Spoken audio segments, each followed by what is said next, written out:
સંખેડામાં ઢોલ નગારા, શરણાઈના સૂરે ઉમેદવારી ફોર્મ ભરવા પહોંચ્યા. અયઠા ગ્રામ પંચાયતની ચૂંટણી માટે ગોવિંદપુરા ગામના શૈલેષ વસાવાએ ઉમેદવારી ફોર્મ ભરવા પહોંચ્યા હતા. વાત કરીએ સંખેડા તાલુકામાં ચૂંટણીનો તો સંખેડા તાલુકાના સરપંચ પદ માટે 17 અને સભ્યપદ માટે 36 ઉમેદવારી ફોર્મ ભરાયા હતા.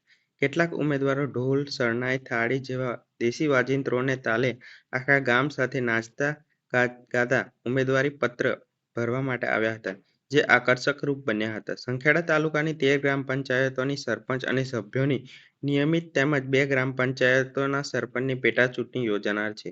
ઉમેદવારી પત્ર ભરવાનો શુક્રવારે 5મો દિવસ છે, ત્યારે અત્યાર સુધીમાં સરપંચ માટે 17 અને સભ્યપદ માટે 36 ઉમેદવારી ફોર્મ ભરાયા છે.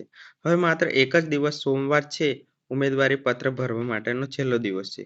શુક્રવાર સવારથી જ સંખેડા તાલુકા સેવા સદન ખાતે ઉમેદવારી પત્ર ભરવા માટે ઉમેદવારો તેમના ટેકેદારો અને સમર્થકો સાથે ઉમટી પડ્યા હતા. તેમજ સંખેડા તાલુકાની પડવન જૂથ ગ્રામ પંચાયતના ઉમેદવાર દ્વારા તો ગામને સાથે લવાયું હતું.